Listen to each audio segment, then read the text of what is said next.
Mesdames, Messieurs, bonsoir et bienvenue une fois encore dans cette émission ID. Aujourd'hui, ID va parler de la fin de l'année. Il n'est plus un secret pour personne. Nous sommes dans la dernière période de l'année 2020. Il est du devoir de votre émission préférée ID de pencher sur les derniers moments de cette année et d'amorcer l'année nouvelle 2021 qui est en train de faire sa valise pour venir s'installer à la place de 2020. Et pour parler de la fin de l'année, j'ai deux invités qui nous viennent de Sokodé. À ma droite, de la Flèche du Soleil, il est un métaphysicien. Il a accepté positivement notre invitation pour être du côté de Ansof Christo Oba, qui est à ma gauche, pour que le thème, la fin de l'année, soit décortiqué de fond en comble. Une fois encore, merci d'être nôtre et soyez comblés tout au long de cette émission. Christo Oba, bonsoir. Bonsoir, Monsieur Condor. Merci pour l'invitation. Bonsoir également à nos amis, vous qui nous faites l'honneur en nous écoutant. Aujourd'hui encore, nous allons partager ensemble des connaissances pour la fin d'année. De la Flèche du Soleil, merci pour avoir accepté notre invitation. Merci, Monsieur Condor Bangana. Nous tenons sincèrement à vous remercier pour tout ce que vous faites d'ailleurs, pour cette émission et pour l'invitation que vous avez voulu nous donner. Nous pensons que cette émission aille toujours pour le mieux. Merci beaucoup. Tout à l'heure, je disais que nous allons parler de la fin de l'année. En tant que métaphysicien, vous avez tous les éléments pour pouvoir décortiquer ce thème? Oui, si nous sommes ici, c'est parce que nous avons des éléments.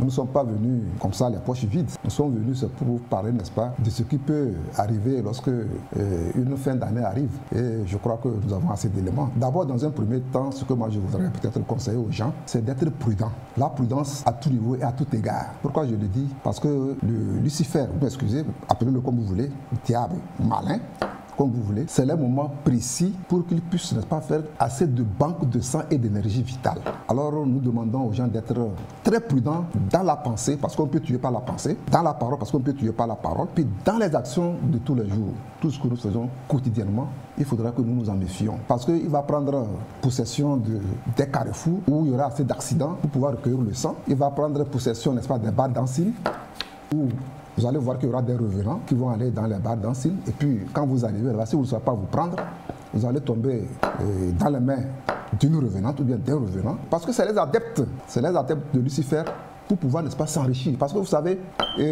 Lucifer, le diable, c'est une entité très faible. Comme elle a été déchue et balancée sur le corps terrestre, elle cherche maintenant à se racheter.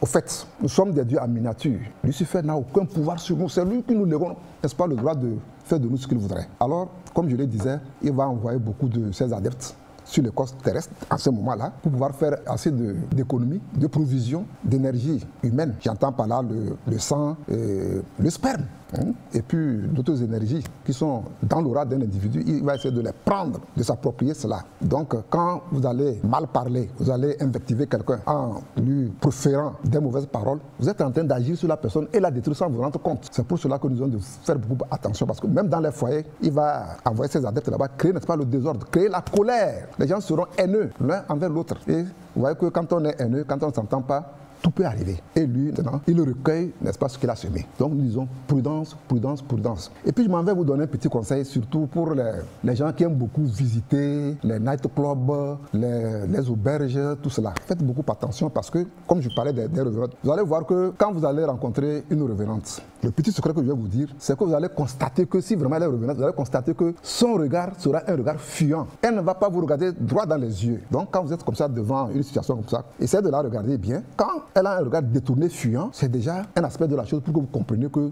vraiment vous êtes en face d'un démon ou bien d'une revenante ou bien d'un revenant. Deuxième aspect de la chose, et si vous essayez de prendre, n'est-ce pas, la paume de sa main, vous allez constater qu'il n'y a pas les lignes. Vous voyez, notre destin est concentré, on appelle ça le pentaculum de l'homme.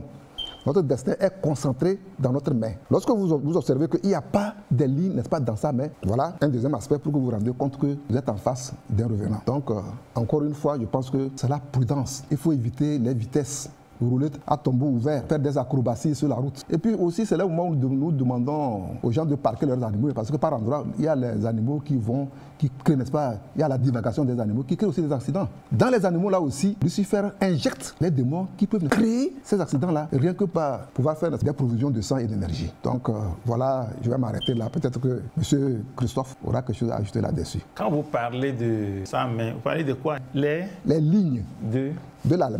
Bon, il y a ce qu'on appelle la chiromancie. La chiromancie, un chiromane, c'est quelqu'un qui est capable de lire dans les lignes. Vous voyez que nous n'avons pas les mêmes empreintes digitales. Chacun a ses empreintes digitales différentes. Donc ces lignes-là, il y a ligne de cœur, ligne de vie. Quand vous êtes chiromane, vous allez lire tout notre destin, toute notre vie. Sur cette terre, c'est inscrit là-bas. On peut même vous dire votre jour de mort. Tout est inscrit là-bas.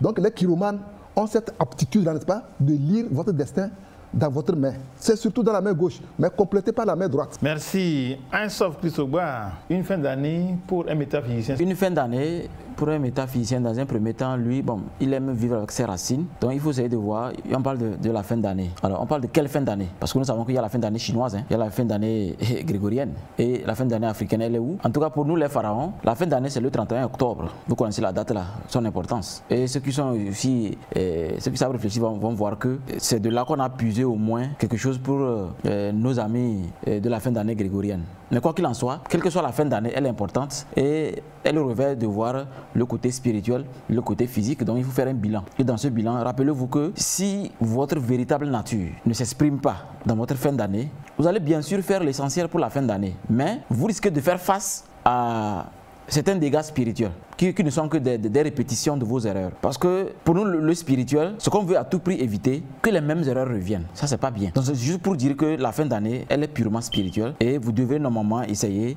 de rentrer dans un contexte où vous faites une fin d'année qui correspond à votre nature en tant que spirituel. Disons peut-être en tant qu'Africain. Voilà. Maintenant, par rapport à la fin d'année grégorienne, je crois que c'est une fin d'année qu'il faut profiter maintenant pour faire non seulement le bilan, mais d'essayer de voir par rapport au côté spirituel. Qu'est-ce qu'il faut faire? Parce qu'il faut quelque chose de nouveau. Il faut faire quelque chose de nouveau. Et quand je dis quelque chose de nouveau, c'est que quand vous commencez votre vie dans le désordre, vous allez voir que au moment venu, pour être heureux, les problèmes commencent. Un exemple, si vous prenez un bocal dans lequel vous mettez des petits ballons, vous allez mettre jusqu'à 9, 10 ballons, mais il y aura toujours des trous. Donc vous pouvez encore verser des petits cailloux. Vous allez remarquer que les petits cailloux vont descendre même peut-être jusqu'en bas. Prenez encore du sable fin, comme par exemple pour cette bouteille-là. Vous allez voir que ça va encore descendre et ça va un peu remplir. Et maintenant, vous pouvez encore prendre une bouteille d'eau ou bien même une bière, vous ouvrez, vous versez. Vous serez étonné que ce liquide que vous versez va rester à la surface. C'est pour vous dire que les petits ballons là, ça c'est les choses importantes dans la vie. Ce qu'il faut faire d'abord dans la vie. Les petits cailloux, c'est les décisions.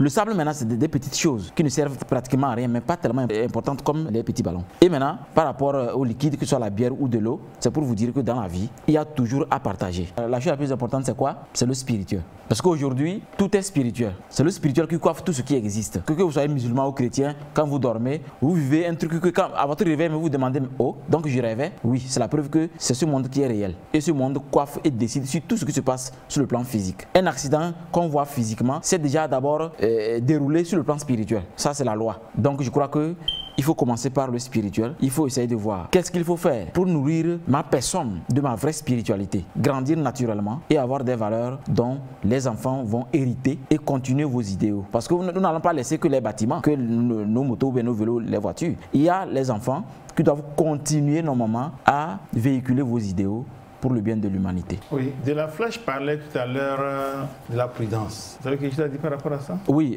par rapport à la prudence, ça c'est évident. Mais je crois que dans un premier temps, il a dit l'essentiel. Ce que moi je souhaite augmenter, c'est que quand on dit la prudence, moi je crois qu'il faut d'abord voir qu'est-ce que je fais et ça me déstabilise. Est-ce que quand je pense à cette bouteille, je me sens bien? Est-ce que quand je regarde la télé, je me sens bien? Est-ce que quand je vois telle personne, je me sens bien? Est-ce que quand j'appelle mon frère M. Condor, est-ce que je me sens bien? C'est pour vous dire que quand vous ne vous sentez pas bien, quand vous faites une chose, ne la faites plus. Parce que vous vous intoxiquez. à vouloir une chose et son contraire. Ce n'est pas possible. Ce qui vous dérange devait cesser. Si vous avez un ami qui vous énerve, ça, ce n'est pas un ami. Oubliez-le. Si vous avez un confrère qui, à chaque fois que vous êtes dans un bureau, il fait des problèmes, demandez l'affectation. Ça, c'est clair. Sinon, vous allez vous tuer comme ça parce que tout est dans vos pensées, dans vos émotions. Donc, mettez en place des personnes qui peuvent vous accompagner pour réussir votre vie. Des amis, des parents qui vous encouragent et non chaque jour qui vous rabaisse, qui vous juge. Évitons de faire les mêmes choses. Nous étions indépendants spirituellement depuis 600 ans. Bon, mais physiquement, on nous parle de 60 ans. Pour nous, les métaphysiciens, c'est depuis 600 ans. Et nous avons vu les valeurs de nos grands-parents. Ils ont été clairs. Ne fais pas ceci à ton ami, ne fais pas ceci à ta femme. Ne fais pas ce que tu ne veux pas qu'on te fasse. La règle, elle est claire. Donc la prudence commence par soi. Ensuite, vous allez voir que votre ami se sent bien avec vous parce que vous êtes prudent. Ceci étant, qui vous parlez des actes qu'on a eu à poser durant l'année qui s'achève. Quel bilan faut-il faire? C'est un bilan spirituel, un bilan financier, un bilan matériel. Oui, le bilan qu'il faut faire est d'abord spirituel. Parce que si vous laissez le bilan spirituel, vous commencez par le bilan physique, vous allez voir que le spirituel va vous rattraper. C'est pourquoi j'ai donné l'exemple des petits ballons. Parce que vous êtes conscient que le sable a plus de contenant que les petits ballons là. Alors que pourtant, quand vous mettez, il y a encore de l'espace. C'est pour vous dire que pour votre esprit, quand vous retournez sur vous, vous commencez à sculpter vos capacités. Puisqu'il y a des gens qui sont télépathes, vous allez vous rendre compte que le macrocosme, ce que nous appelons Eso, Maou, Yendumbe, Onumbot, Onumbor, c'est le que moi j'appelle le macrocosme. Il a fait de sorte que vous êtes capable de quelque chose que ni M. Condor, ni le maître de la fête du soleil n'est capable. Chacun est tellement différent. C'est pourquoi on ne se ressemble même pas, nous les 7 milliards sur la Terre. Donc quand vous retournez à l'intérieur de vous et vous êtes bien accompagné par un expert dans le domaine, vous allez voir que vous allez faire un bon bilan. Parce que c'est après le spirituel que vous prenez le bilan physique, qui est mes enfants sont à l'école. Quel est le bilan? Parce qu'il faut d'abord commencer par les enfants. Parce que si vous faites des bilans et vous oubliez que vous avez l'éducation des enfants, alors vous avez tout raté. Bon, les enfants sont à l'école, quel est le bilan? Est-ce que ça a été bien? Ma femme, est-ce que la communication entre moi et ma femme cette année, est-ce qu'on s'est tiraillé? Si oui, sur quel motif? Qu'est-ce qui s'est passé? Bon, est-ce qu'on s'est entendu? Il faut aussi noter si vous êtes entendu ou pas. On est allé où? Est-ce que c'est nous-mêmes? On a fait appel à un coach, à un imam, à un prêtre, à qui? Il faut tout noter. Parce qu'il s'agit de faire le bilan. Ça peut prendre même jusqu'à 300 pages si vous avez le temps. Mais ça ne veut pas dire que c'est une seule journée. Chaque jour, dans votre bureau, vous pouvez emporter votre cahier dans lequel vous allez noter ce qui s'est passé dans l'année. Pourquoi? Parce qu'à la fin, vous devrez vous dire que cette fin d'année, je ne veux plus vivre. Il faut déclarer ça. C'est vrai que les vraies paroles sont silencieuses. Mais il faut déclarer ça après la pensée. Parce que la pensée, elle est à l'origine de tout. Après que vous ayez fait ce bilan, vous êtes sûr que maintenant j'ai récapitulé presque tout. Alors, votre rituel personnel, ce que nous on appelle chez nous le rituel du feu sacré. Vous écrivez une feuille, vous allez résumer quelque chose sur une feuille. Et devant la flamme d'une bougie rouge, vous allez déclarer que vous ne voulez plus que tout ce qui s'est passé sur le plan négatif dans cette année 2020. Je veux qu'à travers ces flammes, que toutes ces choses partent. Quand vous brûlez, vous sentez vraiment que ça vous quitte. À la fin maintenant, vous prenez des résolutions. C'est très important d'ailleurs. Et maintenant, vous allez maintenant écrire dans un autre cahier ce que vous voulez voir l'année et commencez maintenant à travailler sur ça. N'oubliez pas, si vous ne travaillez pas sur le côté spirituel, vous ne pourrez pas travailler sur ce que vous avez prévu pour la nouvelle année. Ainsi, vous allez voir que vous allez bien faire votre bilan, bien faire partir ce que vous ne voulez pas et bien commencer la nouvelle année dans un premier temps. C'est ce que je peux dire. De la flèche du soleil, qu'est-ce que vous avez à dire par rapport à ce bilan annuel? Non, c'est non bon. Il a si bien tout dit. Mais ce que je voudrais peut-être ajouter, si je prends le cas financier, par exemple, je suis dépensier. Les gens viennent dire que quand moi je prends de l'argent à la fin du mois, ça ne reste pas, ça fait comme ça, on m'a attaché, on m'a fait ça là. Vraiment? En fait, c'est vous-même qui êtes votre propre problème. Vous vous imaginez, chaque soir vous vous asseyez sous un cabaret, vous prenez peut-être 3 ou bien 4, calculez le prix. Comparativement à votre salaire, vous voyez ce que vous êtes en train de faire. Quelle entorse vous faites, n'est-ce pas, à votre vie financière. Donc c'est des choses qu'il faut vraiment respecter. Ou bien, j'ai 15 copines, c'est pourquoi en faire. Il y a des gens qui sont comme ça, j'ai 15 copines, chaque fin du mois là, quand la fin du mois approche là, je commence par saliver parce que je dois envoyer les enveloppes de gauche à droite pêle-mêle. Pendant ce temps, peut-être que la pauvre dame est à la maison souffreuse. Ouais. Donc, faire un bilan, c'est multidimensionnel. On ne peut pas tout définir en si peu de temps sur ce plateau-là. On doit aussi faire le bilan de sa santé. Il y a des gens qui ne vont jamais à l'hôpital pour voir comment ma santé là, comment est-ce que je me porte. Et ils sont surpris par des maladies cardiovasculaires. Bon, est-ce que vous avez eu le temps d'aller à l'hôpital, essayer de voir quelle est ma santé, faire toutes les analyses, faire le bilan de la santé pour voir comment est-ce que je me porte? Les gens ne le font pas. Hein.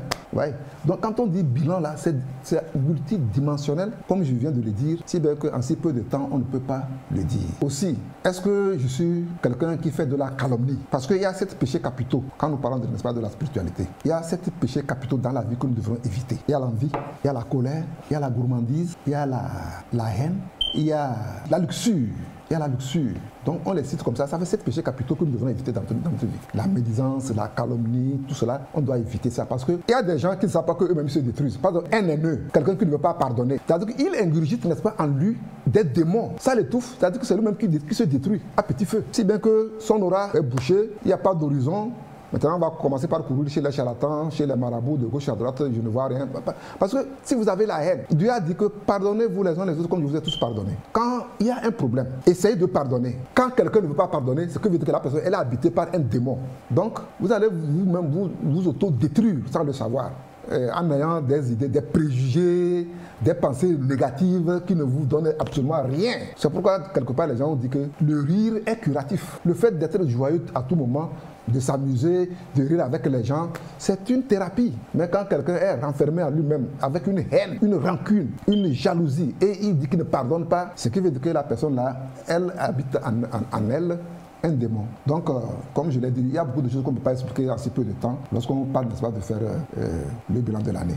Sauf par rapport à ce péché capitaux.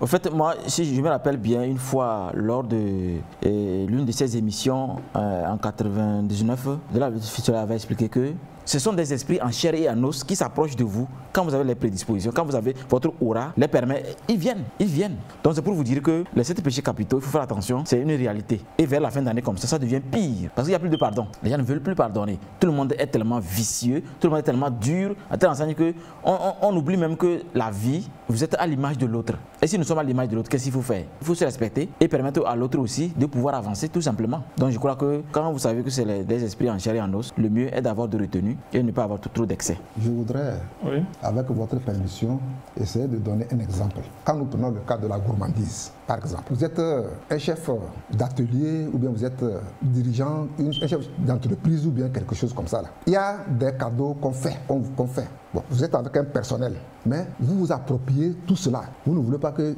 les gens qui sont autour de vous profitent. C'est la gourmandise. Cette gourmandise-là, elle est très vilaine. Ou alors, vous allez demander un forage dans un village qui attend le forage parce qu'ils boivent de l'eau sale et ils ont des problèmes. Ils ont des vers, ils ont tout. Vous allez solliciter cela. Et peut-être une ONG ou bien un partenaire vous octroie, n'est-ce pas, ce forage-là. Maintenant, la gourmandise vous amène, ce démon-là vous amène à vous approprier tout ce qu'on vous a donné pour aller faire le forage et sauver les vies humaines. Vous voyez? Parce que si nous voulons prendre chaque péché capital, si nous voulons le prendre et l'expliquer, ça peut prendre des pages. Alors c'est pourquoi on les a seulement dit, cette pété, la couleur, tout ça. Donc j'ai essayé d'apporter une explication à la gourmandise. Ou bien, vous êtes là, vous êtes avec un cohabitant, vous avez tout. Vous avez le riz, la nourriture, tout, vous mangez.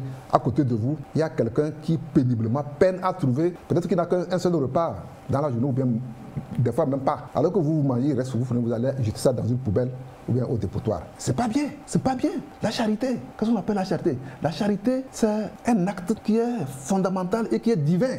Lorsque vous oubliez, n'est-ce pas, ces petits mots-là que les gens aujourd'hui croient que avec notre monde, on dit que c'est la mondialisation. Depuis que le monde existe, le soleil se lève toujours à l'est, il ne s'est jamais levé à l'ouest. C'est l'homme qui change ses comportements. Le monde n'a jamais changé. Hein. Le monde que nous voyons, c'est un monde apparent. Mais en réalité physique, il reste. Depuis que le soleil a commencé par se lever à l'est, est-ce qu'une fois, il s'est levé à l'ouest? Je ne pense pas.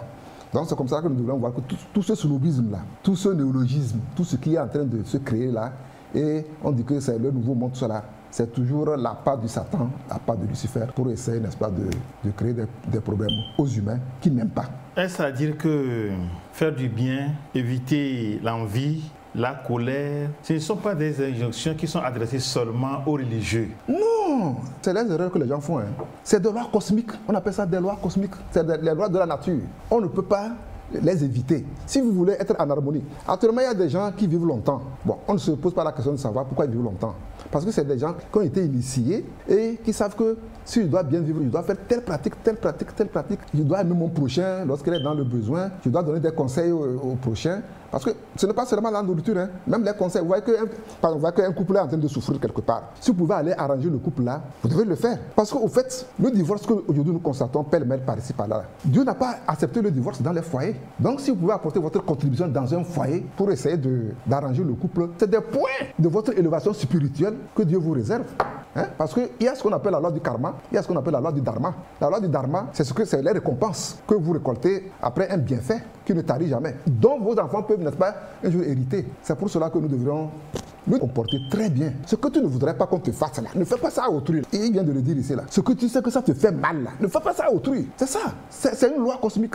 Et si nous essayons de le respecter, vous allez voir que notre vie sera une vie calme, paisible, sans problème. Mais lorsque nous en faisons dérogation, et puis nous disons, on dit que c'est moi, bon, ils ont dit ça. Actuellement, même Covid-19 là, nous attendons les gens dire que c'est une maladie qui n'existe pas. Vous voyez, c'est déjà des gens qui sont absorbés par Lucifer dont nous parlons. Quand quelqu'un dit que Covid là, mondialement, ce qui se passe mondialement là, en Europe, les gens meurent en hécatombe là. Il y a des gens qui aujourd'hui prétendent dire que Covid-19 n'existe pas. C'est pourquoi moi je parle chaque fois de Lucifer, du Satan, le malin, le père du mensonge. Bon, et je pense que quand même vous prenez la tradition, parce que si je parle, les gens vont penser que peut-être je parle en tant que chrétien, non. Mais quand vous prenez même nos traditions, il y a tout ça, ces lois cosmiques là sont plus fortes même dans nos traditions. C'est une copie conforme, comme l'a dit. Vous voyez que tout est venu de l'Égypte ancienne. Tout ce que nous voyons aujourd'hui, on nous dit, les Blancs ont tout corporté. Tout vient de l'ancienne Égypte. Donc, nous pensons que même nos traditions savent qu'on ne cherche pas la femme d'autrui. Dans nos traditions, ça existe. Quand tu le fais, c'est la luxure. Tu cherches la femme de ton voisin, par plaisir. Bon, tout ça là, vous voyez, c'est des choses, c'est des lois de la nature que nous devrons éviter absolument si nous voulons notre élévation spirituelle. Il ne faut pas évoluer, mais il faut évoluer spirituellement. Oui, vous avez parlé de la loi du karma, mais on n'a pas expliqué ça. Oui, la loi du karma, quand on parle de la loi du karma, c'est quelque chose qui nous rattrape. C'est que nous commettons beaucoup d'erreurs. Par exemple, ce que Dieu a interdit. Parce que quelque part, il y a une barre rouge. Dieu a dit, ça là c'est interdit, ne faites pas ça. Par exemple, notamment, je viens de parler, n'est-ce pas, de coucher avec les femmes d'autrui. C'est une loi de karma, ça ne veut pas ça. Tu fais ça, tu répètes ça. Bon, tu peux avoir des malheurs, tôt ou tard. Ou bien si tu en échappes, ta progéniture, jusqu'à la 7e génération. Tu vois comment c'est long? Jusqu'à la 7e génération. Et quand on parle de génération, c'est quand vous rentrez même dans les sciences ésotériques, quand on parle de ça va jusqu'à 700 ans. 700 ans quand on parle de la génération. Donc il y a des gens qui, ils évoluent au lieu d'évoluer. Parce qu'il faut chercher à gagner les sphères supérieures que de rester dans ce bas astral à traîner, à faire des cycles de réincarnation. Les réincarnations, c'est pas bon. Réincarnation à réincarnation, c'est pas bien. Parce qu'on peut, étant un humain, devenir un minerai. Vous voyez que vous avez évolué. Ou bien devenir un animal qu'on va abattre. C'est pour ça que pendant que nous y sommes, ici, humains, et Dieu en miniature, hein, nous sommes un microscope par rapport à ce que lui vient de dire là. Donc nous devrons faire tout, même si cela doit nous coûter, c'est des sacrifices qu'on doit faire si nous voulons ne pas revenir dans la loi des incarnations et des incarnations. Donc la loi du karma, c'est nos péchés, le mal que nous faisons à autrui quotidiennement. Tu vas voler autrui, tu vas saboter, autrui on va le renvoyer du service, par de la calomnie, la médisance dans les services, que tel est comme ça, tel est comme ça, tel est comme ça. On le répudie du service, mais ça va peser sur toi. Si ce n'est pas toi, c'est ta progéniture. Il faut éviter le mal à tout prix. Le mal, ce qui peut faire du tort à autrui, il faut l'éviter. Voilà, donc c'est ça qu'on appelle la loi du karma. Et le contraire de la loi du karma, c'est le dharma.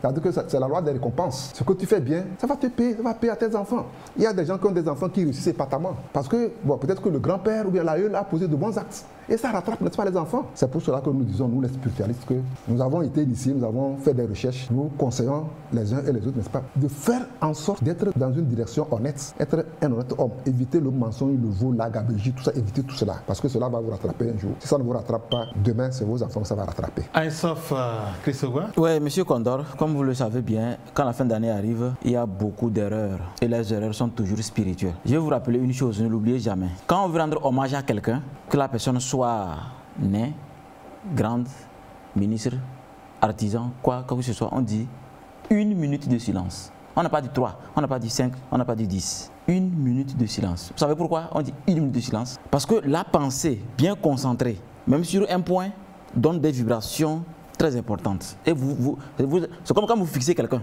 Elle a besoin que vous la fixez. Donc, elle se pose la question. On s'interroge.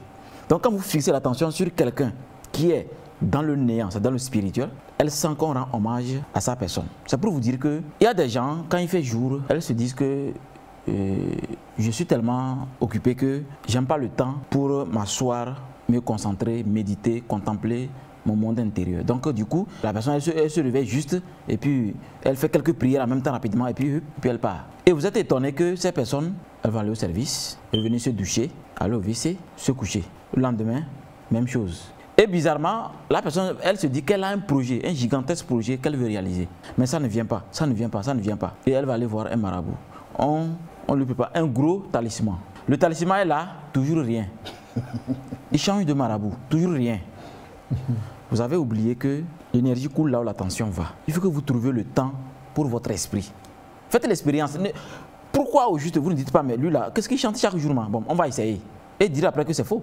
Quand vous n'avez pas le temps, je ne parle pas d'aller à l'église, je ne parle pas de la mosquée. Ça, c'est autre chose. Bon, pour ça même, c'est comme laver une voiture et déclarer à votre chauffeur que j'ai mis l'essence. Vous voyez que c'est deux choses différentes. Quand vous lavez la voiture, elle est propre, mais vous n'avez pas mis l'essence. Quand vous priez, ce n'est pas pour tout le corps. Il y a autre chose pour tout le corps. Trouvez le temps pour votre esprit. C'est la seule manière de finir une année. Parce que sans le bilan spirituel, le bilan physique et des résolutions, moi, je crois que obligatoirement, on accuse des trucs alors que inutiles. Vous êtes le centre du Togo. Vous êtes le centre de l'humanité. D'ailleurs, nos ancêtres ont été clairs. Nous sommes l'or de l'humanité. Donc pourquoi le Togolais est encore là, en train de perdre son temps? Je vais être clair, en train de perdre son temps dans des édifices. Le temple, l'église et la mosquée, c'est votre corps physique. Je vous l'ai toujours dit. Vous allez le découvrir un jour, quand je serai plus là, en l'an 2284. Voilà. Oui, vous dites de trouver un temps pour notre esprit. Qu'est-ce que vous cachez là-dedans?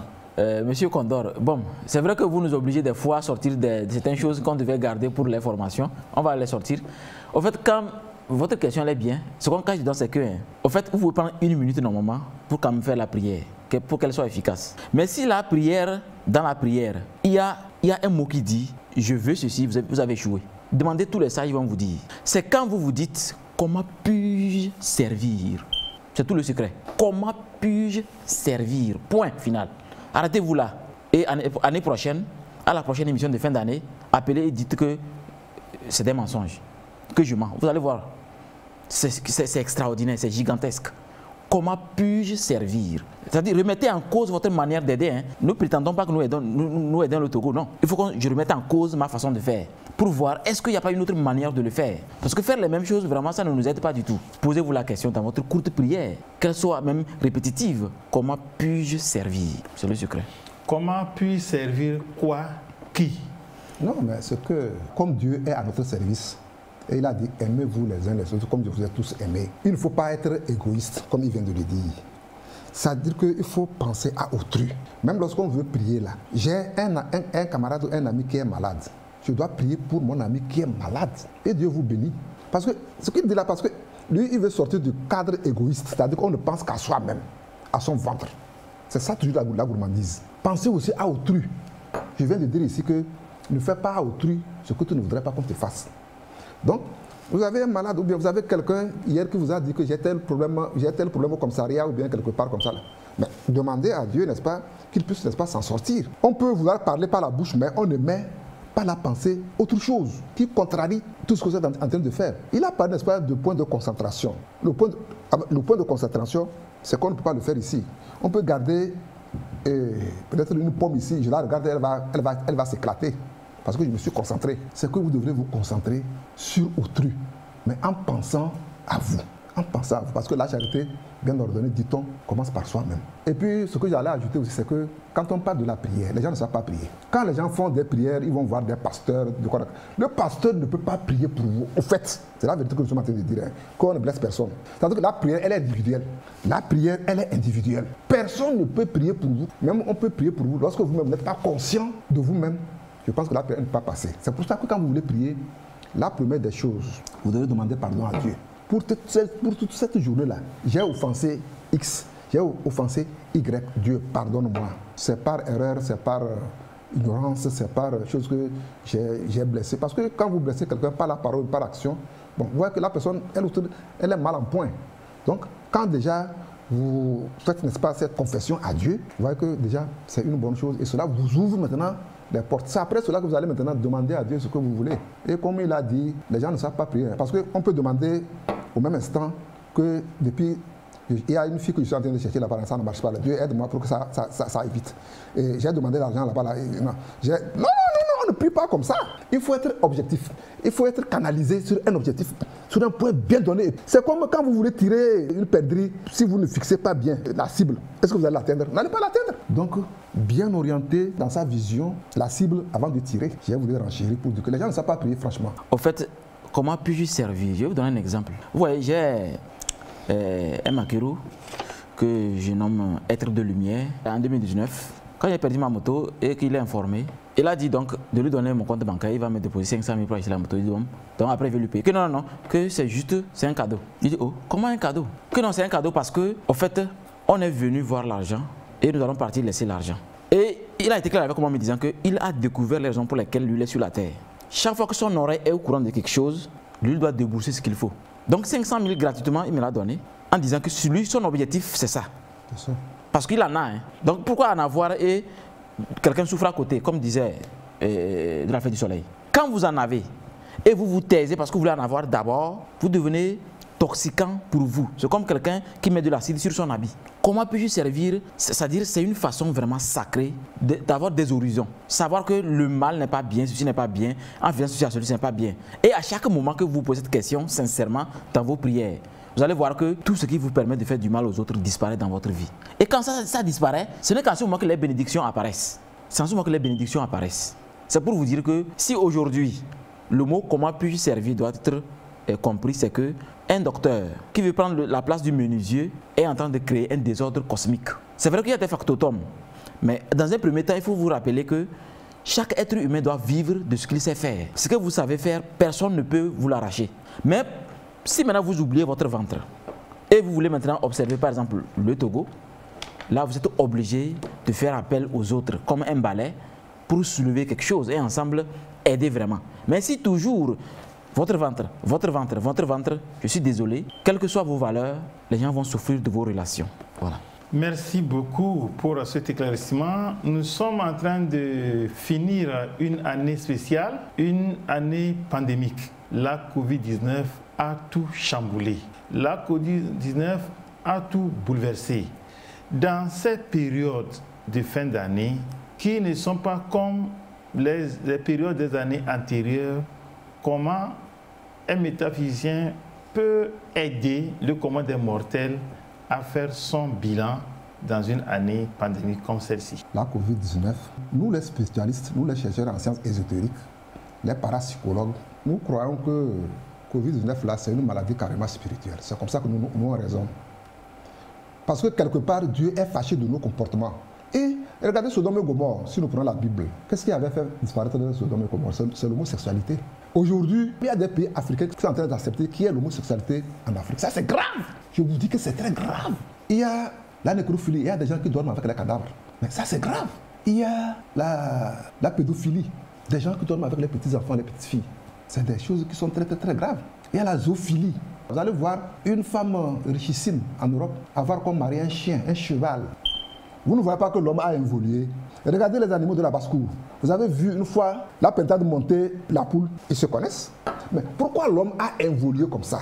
Et quelque part, je vous dis que comme l'homme a chuté, le mauvais, il rentre dans un individu, il le commande, c'est Satan qui est rentré dans la personne, l'a commandé, l'a ordonné, l'a montré le chemin à ceux pour pouvoir créer, n'est-ce pas, ce virus-là. Ce virus a été créé par Lucifer. Parce qu'il veut, n'est-ce pas, dévaster. Quand vous voyez les guerres un peu partout là, c'est qui? C'est Lucifer. C'est lui qui est en train de créer ça. Donc ce virus-là a été monté de toutes pièces par Lucifer, par le diable, le Satan, en rentrant dans un individu. Quand Lucifer, quand le diable vous donne par la main droite, il prend par la main gauche. Ouais, tout ça là, c'est navrant.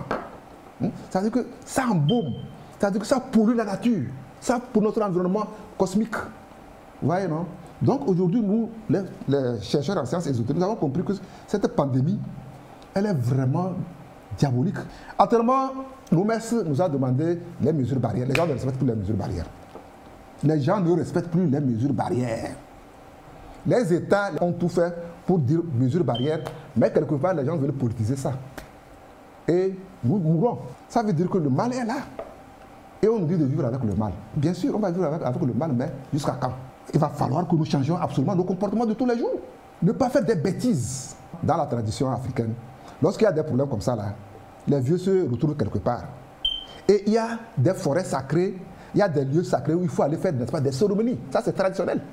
Est-ce qu'aujourd'hui, les gens lèvent le doigt pour le faire? Il y a même certains chefs de village, certains chefs de canton qui sont plus musulmans ou bien chrétiens que traditionnalistes. Alors qu'au fait, quand on dit un chef traditionnel, c'est gardien des us et coutumes. Et moi, je vous dis que je ne suis pas en train de voir une issue heureuse si nous ne changeons pas nos comportements. Les spirituels, en fait, n'aiment pas tellement juger. Ils comprennent. C'est-à-dire, on comprend ce qui se passe. Pourquoi, par exemple, l'homosexualité? Ce sont des énergies. Parce que, au fait, à vous de décider et savoir que ça, c'est mauvais, ça, il ne faut pas toucher. Par exemple, par rapport à Covid-19, mais de la fête de cela a déjà dit, les gens meurent, nous voyons que les gens meurent. Même si on ne sait pas comment ça s'est passé, il faut quand même dire que oui, ça existe, puisque dans la mesure où les gens meurent et qu'on ne peut pas nommer que c'est ceci, il faut accepter. Mais se rappeler que la seule condition, on va toujours vous le répéter, la seule condition pour ce problème, c'est le spirituel. Quand le spirituel a commencé, le spirituel a dit, un esprit saint dans un corps saint. Si ces deux choses ne sont pas en harmonie, puisque par rapport à l'esprit, vous êtes conscient d'une information, c'est l'esprit. Vous êtes conscient que vous avez les mêmes mesures barrières, c'est le corps physique. Voici ces deux choses-là. Donc je crois que le plan cosmique est en train de souffrir de quelque chose. L'ignorance prend trop du terrain. La paresse s'augmente. Je vais toujours le répéter. Manger, dormir, faire les rapports sexuels, aller au WC, se réveiller, aller au service. Répéter la même chose. La même chose. Posez-vous la question, pourquoi les gens vont sur la Lune? Pourquoi on fabrique toujours des choses nouvelles? Dans les années 1990, il n'y avait pas d'Android, il n'y avait que des motobécanes. C'est la preuve que les choses sont en train de changer et que nous devrions changer. Nous devrions donner une autre éducation à nos enfants pour qu'ils puissent aller à l'école, être enseignés de la mondialisation. Mais à la maison, là, on doit les apprendre à vivre en société et savoir que faire les erreurs dans la vie, c'est naturel. Mais faire les mêmes erreurs, c'est plutôt diabolique. Et entretenir votre corps spirituel. Et je n'ai pas dit de prier. Hein. Je vous ai dit, l'explication que moi je donne pour que les gens comprennent, c'est que c'est laver une voiture et déclarer à votre chef que j'ai mis l'essence. C'est comme ça. On ne peut pas prier seulement pour que votre corps physique là aille très loin. Parce que vous allez vraiment très loin. Très très loin. Minimum 300 ans normalement, c'est ce que l'homme devait faire sur la terre. Mais aujourd'hui, pourquoi? Donc on doit se questionner et faire les choses différemment. Nous avons vu spirituellement ce qu'on pouvait appeler la richesse spirituelle de notre cher continent Afrique. Si dans chaque pays, une question, j'ai remarqué qu'en France, aux États-Unis, en Allemagne, il y a les obélisques. Mais je n'ai jamais vu en Afrique les obélisques. Je me pose la question, bon, en dehors de l'Égypte. Pourquoi on ne peut pas mettre l'obélisque à la marina, à la primature? Pourquoi pas? Ou bien parce que le symbole n'est pas connu. C'est quoi l'obélisque? L'obélisque, c'est un pilier carré à forme pyramidale, bien long. C'est un symbole. C'est pour dire que les énergies d'en haut ont pour origine les énergies d'en bas. Donc c'est juste pour dire que nous avons un problème de culture. Il faut que ce ministère qui s'occupe de la culture essaye de faire de sorte que chaque ethnie au Togo ait un désir profond de vendre leurs valeurs. Je dis bien chaque ethnie au Togo a un désir profond de vendre leurs valeurs. Là, vous allez voir que la danse du feu de chez moi peut être expliquée, même scientifisée. Et voilà, peut-être scientifisée. Vous allez dire que ce n'est pas un hasard que nos ancêtres ont quitté, commencé à danser dans le feu, non? Donc je crois que dans un premier temps, nous avons un problème de culture qu'on doit d'abord valoriser. Sinon, même si le monde disparaît, nous serions là, hein, voir comment tout a disparu, mais on ne peut rien soulever. Parce qu'on sera toujours vivant à cause de la peau noire. Au niveau de la vie en couple, la vie ensemble, le vivre ensemble, quel conseil vous avez en cette fin d'année? Nous assistons à des divorces pêle-mêle. Au fait, quand vous prenez même toutes les religions, il n'est pas autorisé que deux corps qui s'allient, unis, qu'on parle de divorce. Le divorce, ce n'est pas bien. Surtout quand il y a encore des enfants dans un foyer et les deux parents-là, il y a divorce. Déjà, on est en train de préparer un mauvais avenir pour les enfants. Parce qu'il faut la chaleur maternelle et la chaleur paternelle pour qu'ils puissent avoir une fusion d'énergie qui consolide les bases spirituelles, les bases morales, pour que l'enfant puisse... C'est un socle. Donc, le divorce, là, ce n'est pas un bon truc. J'ai l'habitude de dire qu'un enfant mal éduqué, c'est une bombe à retardement qui pollue la nature. Et en cette fin d'année, qu'est-ce que vous recommandez? Qu'est-ce que vous souhaitez?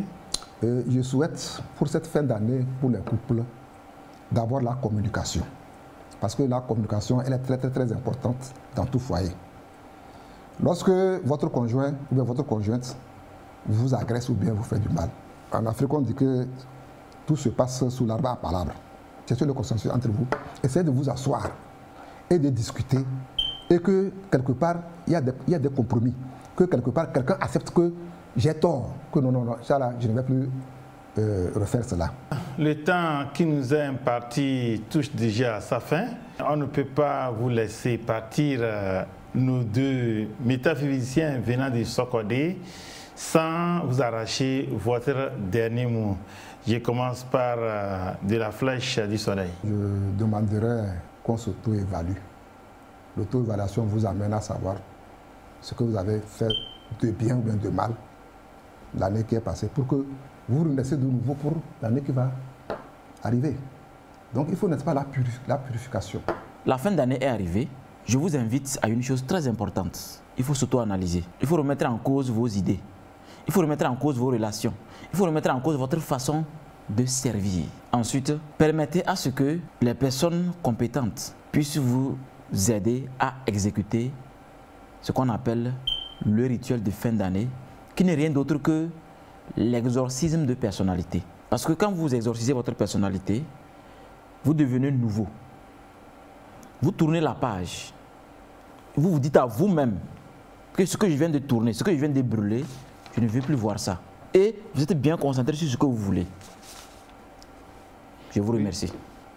Merci à Melka Kouadan pour cette parfaite réalisation avec l'ensemble de son équipe qui nous a permis de passer un très bon temps avec ce thème de fin d'année. Nous avons compris à travers nos deux invités que nous devons nous regarder à l'intérieur, revoir tout ce que nous avons pu faire et que nous avons reconnu que c'est mauvais, de les répertorier afin de les bannir de notre vie de l'année prochaine qui s'annonce. Merci une fois encore à Melka Kouadan pour sa technicité, laquelle technicité a permis à tous les téléspectateurs de notre pays de Togo comme de l'extérieur de suivre cette émission. Vous, chers téléspectateurs, merci pour votre fidélité à l'émission ID. Vous allez toujours nous retrouver aux mêmes heures que d'habitude. Avant de vous quitter et vous donner un autre rendez-vous pour la semaine prochaine. Bye bye.